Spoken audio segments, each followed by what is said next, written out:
want to welcome you to something a little bit different.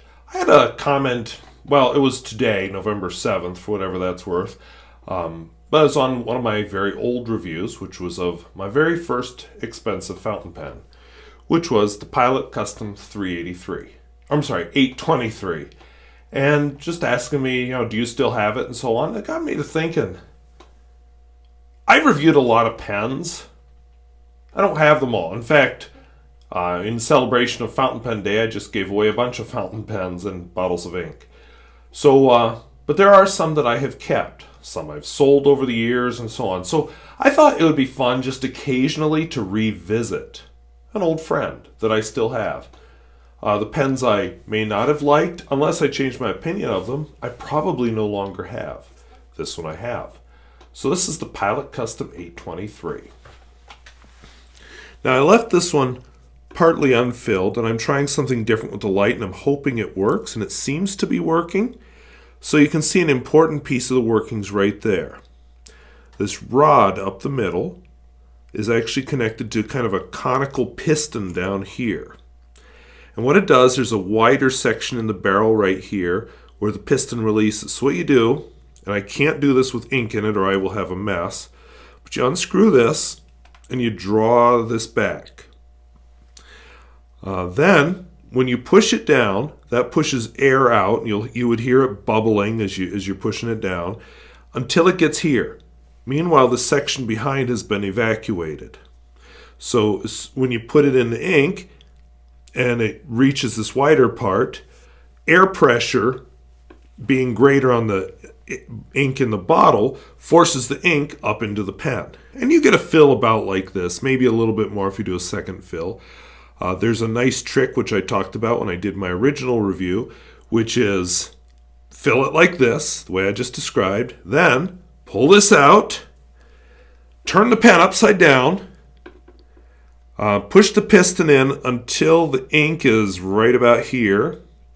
Pray to God you don't slip or anything. And then quick, put it in the ink, push it all the way down, and it will fill up to the top. I don't want to do that today. It's a gold nib pen. It's one of Pilot's number 15 nibs, so it's a little bit on the wider side. Large nib. I have just a plain, ordinary, fine tip. For a while, this was my daily writer until I started using the Lamy 2000 for that purpose instead. The looks, it's a plain golden amber finish. Kind of 70s looking, actually. If you buy from Japan, you can get, I believe there's a clear finish and a smoke finish. I wouldn't mind owning the clear finish. The smoke really did nothing for me.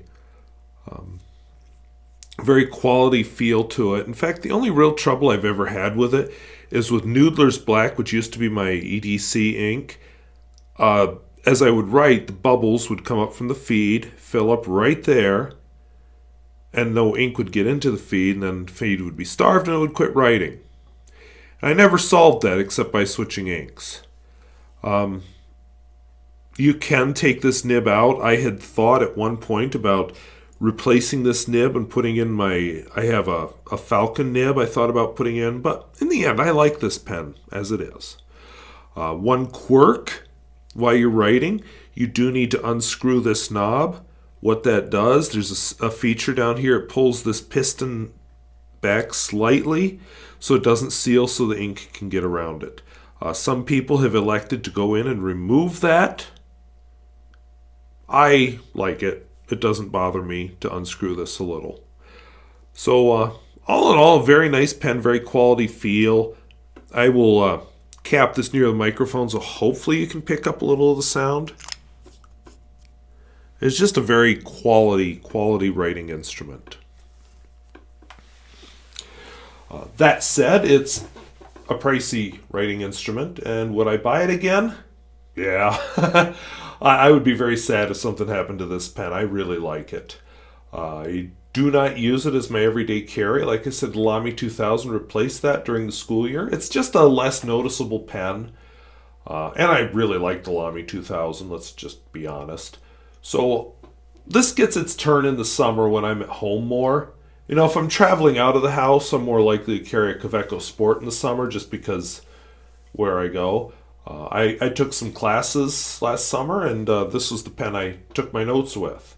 So I'm not afraid to use it. I just, like I said, I prefer not to make it my pen I take to school every day. So let's do a writing sample. Now, since it's not everyday carry right now, and I have a pen filling that role, I didn't fill it with an everyday carry ink. So this is a Pilot Custom.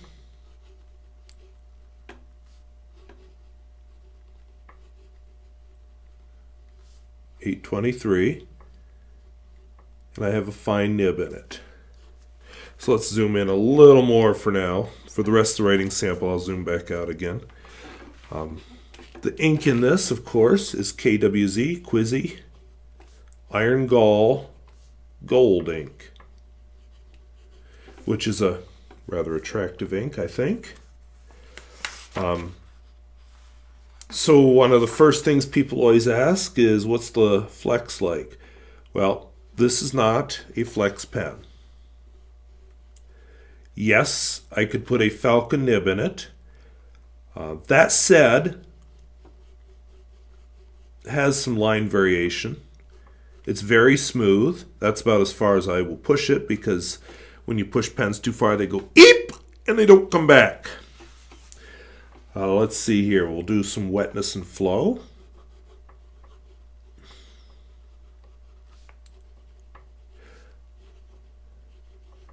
This is kind of a neat ink because it changes as it sits.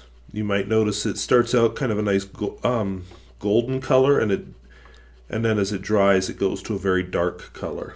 So it's wet. I mean, it's a fine nib. Don't go overboard thinking it's going to be super wet. Smear test, not sneer. Smear. Smear test. Yeah, pretty wet. And then, of course, reverse writing. I don't remember if I was doing that yet when I did my first review of this pen. I don't even remember if I was in this notebook or not yet. Oh, yuck. Okay, so not a reverse writer. All right, so what you didn't see, because I did it off camera, was I flipped back, and my first review of this was from before I was using this notebook. I used to do it on pieces of paper, and then I got organized and started doing it in the notebook. So I don't have a writing sample.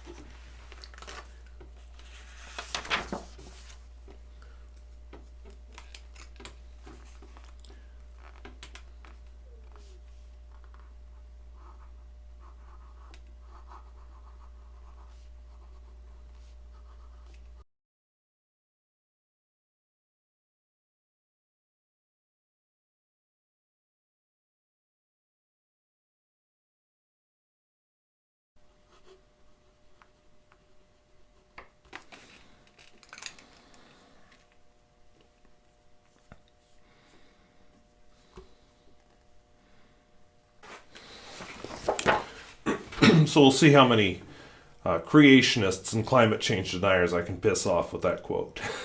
But anyway, this pen, I will say it doesn't have quite the rock solid feel that a Lamy 2000 does.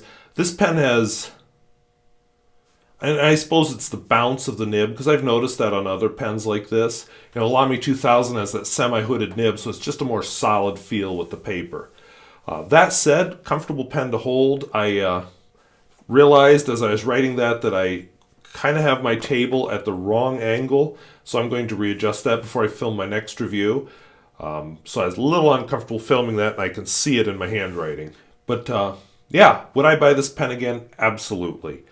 I have talked myself out of it a few times because I thought about getting a broad or a different size nib, possibly get the clear finish with a different size.